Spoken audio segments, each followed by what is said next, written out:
everybody. Brian Sullivan, President of Nassau Correction Officers Benevolent Association.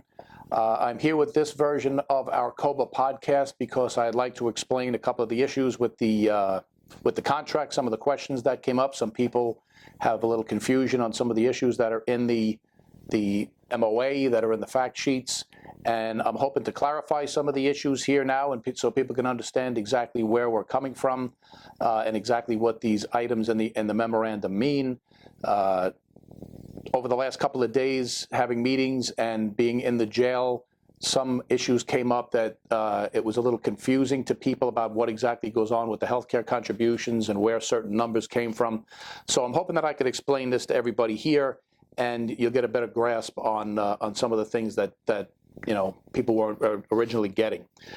In the beginning of this contract negotiation, NYFA came at us with, along with the county, when Laura Curran was the county executive and we were here with labor relations and everybody back then, NYFA kept telling us that there is a 1476 window that we have to match. The cost of these contracts have to be 1476. We couldn't, in the beginning, grasp a lot of the math that NYFA was talking about and NYFA's numbers people were talking about. What did the 1476 represent? Why do you have to, where did that number come from? What's the formula about? What ended up happening is we had a lot of back and forth for several months, things that have gone on for a while. We actually hired a forensic accountant that's very good at contract costing that helped us with this, working with NYFA's accounting people, with our regular accountant, with our forensic accountant, and with the budget people in Nassau County. We all came to the realization that what NYFA was talking about was the formula that they devised is that all of the contracts in Nassau County for the 5 unions have to cost the county 14.76% over the cost of the current contract.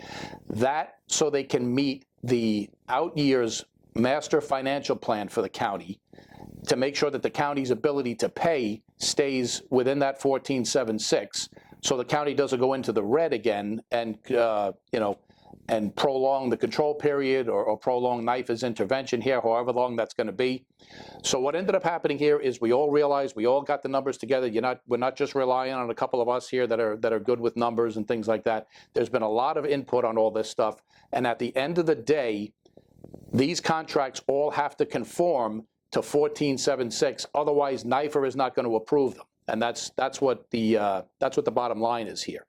Full and final ratification of this contract means the approval of the Board of Governors of the union, ratification by the COBA members, everybody on the job, then ratification by the Nassau County Legislature, then approval, ratification by NYFA. I know everybody's sick and tired of hearing about NYFA. I don't think anybody on this job is more tired of hearing about NYFA than I am. I'm dealing with them now for 22 years. Everybody's wondering when NYFA is going to get out of here, the whole 9 yards. And they're not going to get out of here if these contracts don't conform to this 1476. Now, I've said it again in numerous times in the jail and at these meetings that the 1476 that everybody's talking about, it seems like an arbitrary number. It's an arbitrary number, it's a theory, whatever else, but it all boils down to what the county can afford to pay to make sure that NYFA's charts going forward stay exactly within a certain parameter and the county doesn't blow all the budgets. I know it's a little confusing. It's still confusing to a lot of people when they hear this. At the end of the day, what that means for us here, people have talked about since the beginning of when NYFA came in here that NYFA is always going to want cost-neutral contracts. There's no such thing as a cost-neutral contract. Why would any union ever agree to a cost-neutral contract? Meaning you're going to take out of your left pocket and put it in your right pocket, and you're not going to have any gains. You got to pay for your own raises and things like that. At the end of the day, with this contract, the gains for COBA members are 18.36%, 18.36% in gains, and the concessions that we've made are 3.6%. 18.36% minus 3.6% is 14.76. That's your contract, that's your NYFA approval, that's approval all the way through. Now, the 18.36%, those are actual gains. That's gains between health gains that we got. That's raises. That's a lot of other stuff that we did, things that took care of survivors.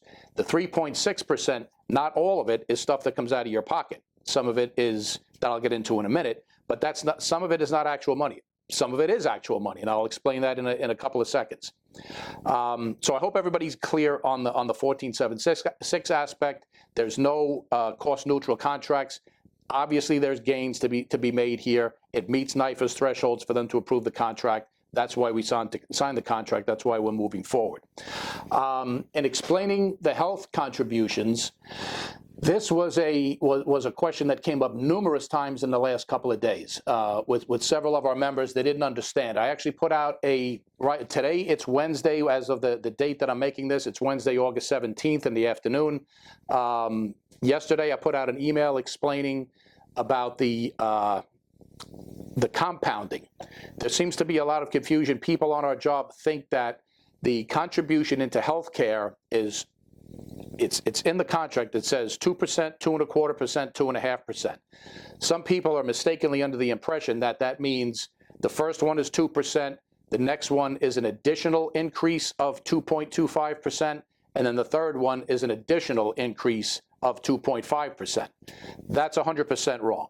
It's 2%, it increases to 2.25%, and then it increases to 2.5%. It doesn't compound every year. We're not going to be paying 6.75% of your base into health benefits. The contract raises, the wage the general wage increases, those compound every year. You get the first raise in July of 20, the second one comes in July of 22, on and on. They compound off each other. They mean more every year because your base pay goes up every year, so that compounds. It compounds your overtime rate. That's where the money is in this contract. So I hope everybody understands that's exactly what that is. Speaking about the contribution, this was a bone of contention with us, and it was one of the reasons why we took so long in getting this thing done, is the retroactive payment to January of 2021 for the 2%. We get the first raise in July of 2020. So from July of 2020 to January of 2021, you're ahead of the game on the raise. The first one of the contributions is the one that hurts, because that's the contribution. That's the first time you're ever doing it. That's the first time it actually affects your pay.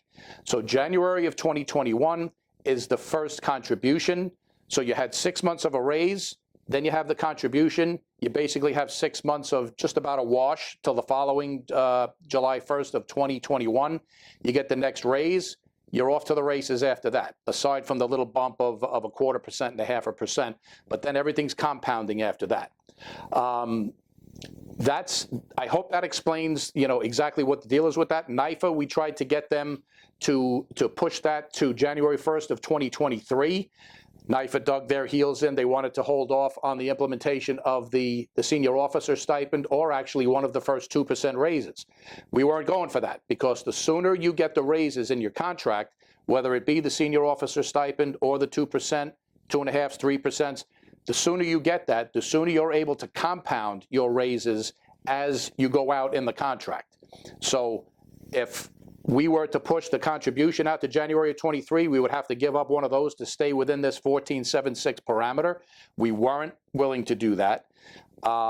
It was actually, part of that was the senior officer stipend kicking in January of 23. We wanted it to kick in January of 22 because we were still a little out of kilter with the 1476. We ended up settling on March 1st, 2022 for the impact of the senior officer stipend going into your base pay. Anybody that has the 15 years completed now, they'll get that retroactive to March 1st of 2022.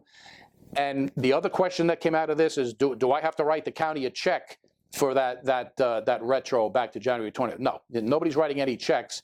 That will only be deducted from your overall retro. That's for all of 2020, 2021 into 2022. All of your retro, that 2021 retro will come off the top of that. So I hope everybody understands that, and you're following me along. One of the offsets of that is because of the health contribution and the way it's implemented and everything else, was what I call a get. It's a get, even though it's negotiated. It's probably one of the best pieces of this contract is the survivor's death benefit. Currently, the only people that have a survivor's death benefit, if you say you retire with 25 years on the job, you're 48, 50 years old. You, God forbid, drop dead of a heart attack at 50 years old. You have a wife left at home, and she loses after 3 years. She can pay the COBRA or pay the group rate. After 3 years, that expires, and she's got to get her own health insurance. She can go through the county, but it's even more expensive. This negotiated aspect of the contract, I keep calling it a get, this item, it negates that. Once, if you retire here and God forbid you die shortly after retiring, your spouse, your domestic partner, what have you, keeps the medical benefit until they're Medicare eligible at age 65. Unfortunately, I'm not going to mention any names. We had a couple of people here who did pass away prior to Medicare eligibility. Several of we try to tell people at their retirement seminars when people go out exactly what that means. Some of them remember it, some of them don't remember it. Nobody ever thinks they're going to die. We all think we're going to live to 1,000. We've had people die, and first of all, you should never take the top pop-up unless you got a couple of $1 million in the bank, because your pension could also die with you.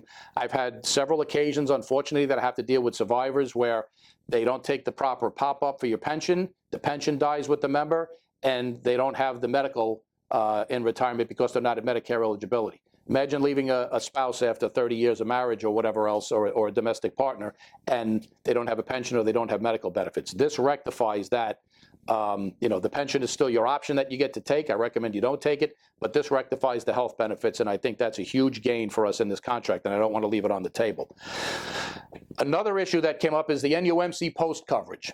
And this, a couple of people, they brought up to us, why is the union negotiating post coverage in a contract? We should never negotiate post coverage in a contract. That goes back to officer safety. I completely and wholeheartedly disagree with that for the following reasons. Back in December of 2017, when the former Sheriff Sposato was here, we negotiated a deal with him to put the post coverage on the 7th floor of the hospital. This is all, remember, after the prison ward closed. When the prison ward was open, you had one officer on every post in the hospital on all the different floors. There was one officer on every inmate in 01. That was all at the whim and will of the department, of the sheriff. They, under the management's rights clause of the contract, they can set schedules, tours, post coverage, the whole 9 yards. We had a lot of issues back and forth since the prison ward closed, and we had issues with the 7th floor when they set up that specialized area back there for the rooms that, I'm not going to say it on here for a video in case it gets out, but there's a specified number of rooms. They have, they have to be set up together, and we made an agreement back in December of 2017 on exactly what the post coverage is. That was huge for us. It was the first time we ever got post coverage codified. I keep using the word codified in our contract. It also set at a certain amount of inmates that a supervisor will be on that floor. From the beginning of the contract negotiations, Laura Curran's people, and when Helena Williams was the number 2 in the county, they wanted us to tear up that agreement. They wanted to go back to complete management's rights. We decide how many posts are there, not the union, not the contracts. We want that back. We were never giving that up, and we certainly weren't giving it up for nothing. You want to have the contract, what are you going to give me for it? That's fine, but we're not giving that up. That was a bone of contention on the county's part. NYFA didn't care about it, but it was the county's part all the way to almost the signing of this agreement, just up to a couple of months ago. And we said, we're not doing it. The county was digging their heels in. We finally came up with a plan and said, we will make a little tweak to this, and we'll tweak the post coverage a little bit, but we want you to include 01 in the hospital. Now, when you look at 01, ever since the prison ward closed, there is no written policy of what the post coverage is in 01, only on the 7th floor, not even any other floor. Every other floor is 2 officers per inmate.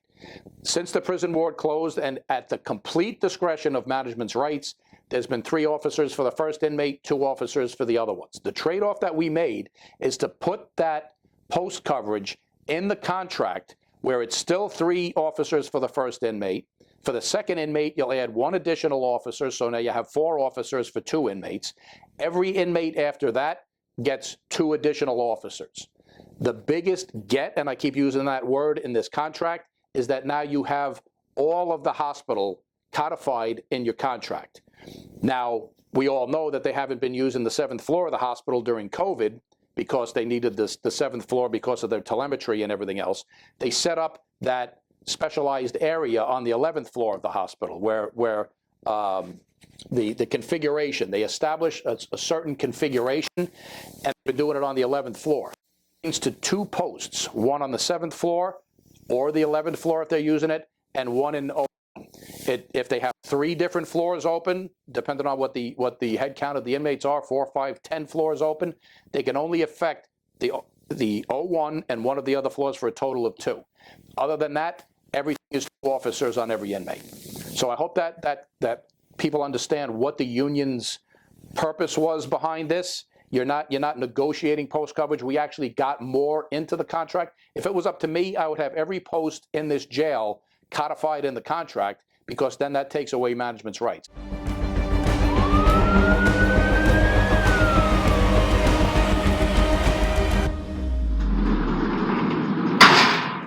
Okay, welcome back to the COBA Monthly Podcast. Brian Sullivan, president of COBA. We're just giving a little bit of an explanation on issues that have come up, questions that have come up regarding the contract.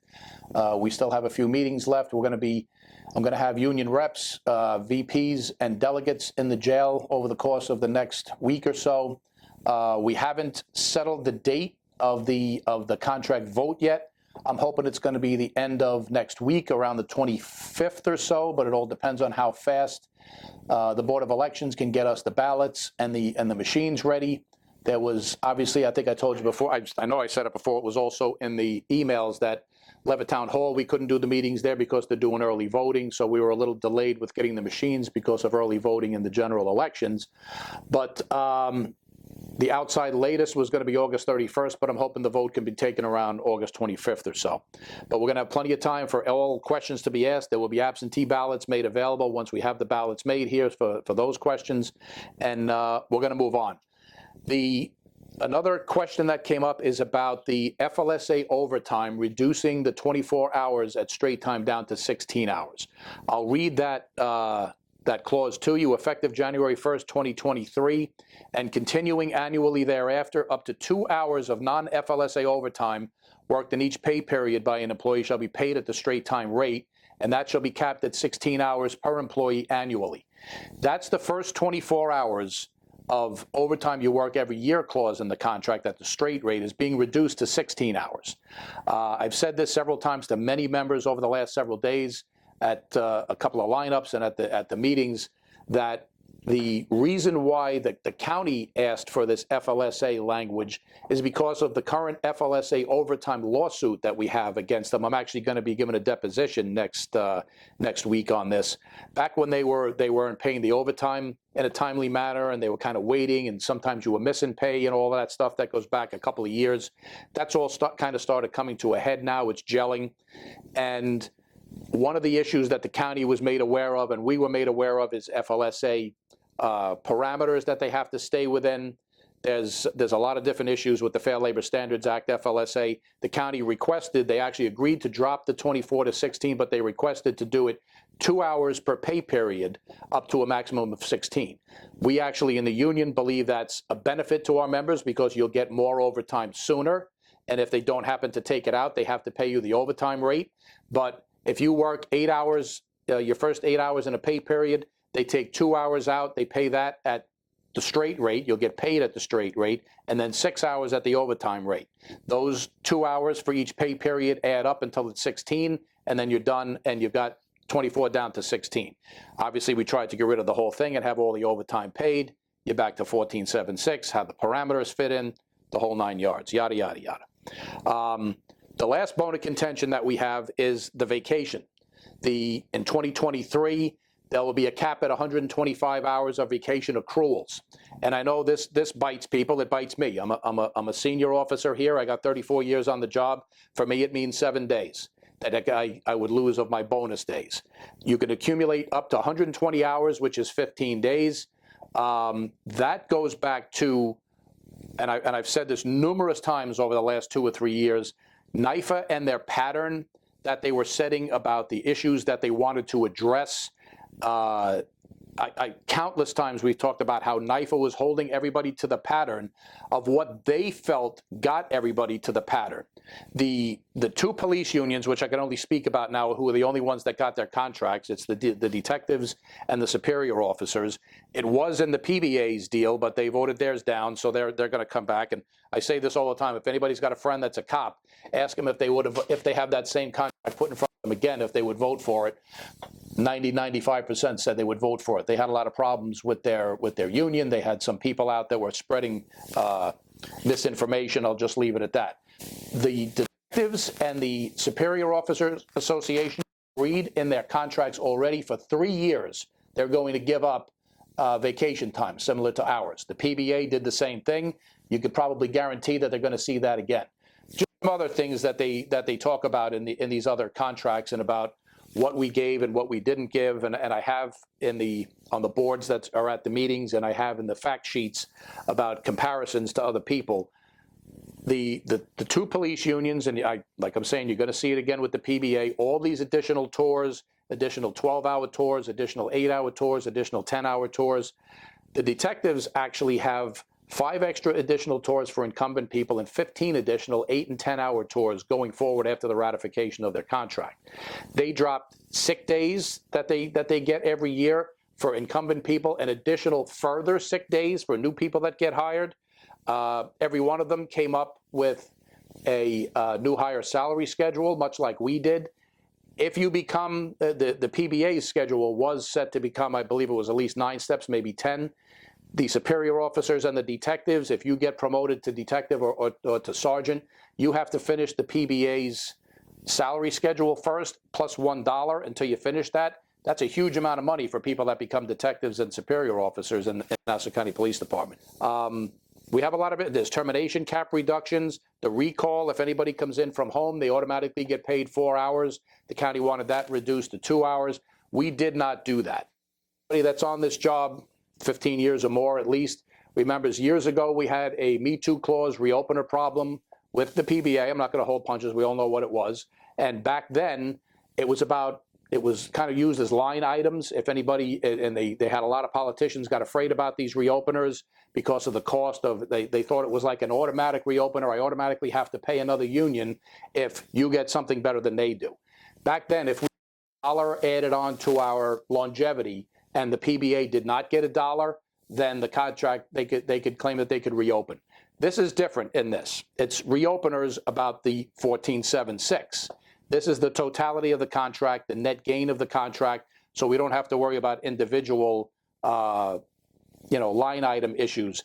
If any other union in the county, between all the unions, or all 5 unions, breaks the 1476 pattern that is set, and that's how, maybe I'm rewinding a little bit, but that's how we got away from the line item stuff and the extra tours and all of that, because NIFA finally agreed at the end of the day, and the county agreed, the pattern is 1476. Everybody has to stay within that 1476. That's what the county can afford to pay, multi-year financial plans, the whole 9 yards.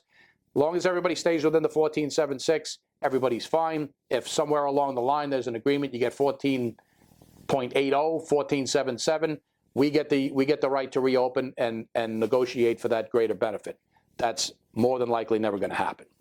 A lot of people have been asking about inflation, the inflation rate and everything else that goes on here, and we think there should be more money in this. First of all, there's a lot of money on the table. I think there's a lot of money on the table. I don't want to leave it on the table because of this 1476. You come back, God forbid this contract doesn't get voted in. You're going to be back here a year and a half from now. You're still going to be talking about 1476. You're going to be back to square one. It makes no sense. So you can't negotiate a contract. No entity, no municipality, no union can negotiate a contract based on the inflation rate, because say that there's a complete flip of the House and the Senate this coming November, and all of a sudden things change around, the economy changes, gas goes back down to $1.89 a gallon, you're not going to give that money back that you negotiated in this. And that also goes, and I'm not making excuses for them, is on the county side, everything's costing us more, everything's also costing the county more. Insurance, goods, gasoline, all of that. So that's why you don't negotiate for inflation rates. The last part also is a lot of people have said the county's flush with cash. There's $1.5 billion in the bank that they got from all the COVID money and the pharmaceutical money. It's true. $1.5 billion in the bank. It's a lot of money. Sounds like a lot of money. It is a lot of money. The county's budget every year is $3.2 billion. So that's a little bit less than half. The money that they got from the federal government is a little bit half than 1 year's county budget. And I'm not sure if everybody's aware of it. Nassau County is bigger than 15 states. $1.5 billion is a lot of money. But I tell people, you look at your personal household budget, the average officer, say you make, without overtime, whatever else, we'll take that out of it. You make $80,000 a year. Somebody gives you $40,000. You put $40,000 into the bank. That's half of 1 year's budget. How long is that going to last? That's, and you have to stay within certain constraints. You have to stay within this 1476. There's budgeting, the whole 9 yards. That money can get eaten up pretty quick. That's why the budgeting of the contracts going forth and going forward over the next particularly 4 years, because they go 4-year financial plans, that's the most important issue that has to be negotiated in these contracts is how does the county pay? We want to get NIFA out of here as soon as possible. When NIFA gets out of here and they're not a control board anymore, and as a control board, they're in charge of the county's finances, they pull all the strings. Whenever that period ends, should it end, hopefully it'll end halfway soon, NIFA's not leaving. They're still here. They're going to be an oversight board. They're here until I believe it's 2046 right now, because they just rebonded all the money. They were supposed to be out of here in 2026. They added another 20 years onto it because of all the rebonding they did last year when Laura Curran was here. So that's where we stand right now with the contract. We got a couple more things going on, a couple more meetings going on. Like I said, I'm going to have delegates and executive board members. Myself will be in the jail over the next, many days, making sure that everybody understands all of these issues that are in this contract. I don't want anybody listening to something that they heard in the OM. I say it in the emails. Somebody told me in the OM. Somebody told me when I was on overtime. Somebody told me in the hospital. And don't listen to rumors that are out there. Vet it out. Read the MOA. Read the fact sheets. Read all of the stuff that's out there. There's a ton of information available. We have all the charts. We have all the stuff. We have what it's going to cost for the health care. The only reason why I didn't publicize that for the health care is because not everybody is at the same rate. It gets a little convoluted, and I don't want people looking at numbers and changing numbers and confusing the hell out of everybody.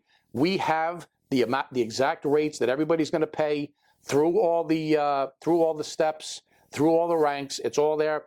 Come up, we'll show it to you on the chart. Some people don't get education pay. Some people don't get the senior officer stipend. So that can convolute the numbers a little bit. And I don't want anybody saying, you told me it was this when it's actually this. You have to realize what your base pay is depending on where you are. You have to wonder whether there's education pay in it. Come to me, come to any one of the executive board members. We'll have the information ready for you. I appreciate your time. I hope everybody understands this contract, and I hope they see that a lot of hard work did go into this over the years. There is a lot of money sitting on the table here for us. There are some changes for the first time. Nobody likes it. Nobody likes change. One of the biggest things that describe correction officers, I was down in Washington this past March with correction officers from all over the state, and it described all correction officers that I know perfectly. There are two things that correction officers despise: change and the way things are. But you got to pick one. Sorry to say it. I'm not making a joke out of any of this stuff, but change is inevitable. And the change that you get with this, we think is definitely offset with good numbers, good raises, a lot of money on the table, good benefits coming, a lot of better stuff that's protections in the contract. I hope everybody sees through a lot of the static that's out there. If you don't, you still have any questions, talk to any delegate, talk to any executive board, come to one of the meetings. Thank you for the time. I'll have the information out when the exact vote is, and I hope everybody votes for this contract. Thank you, Brian Sullivan, President of COBA.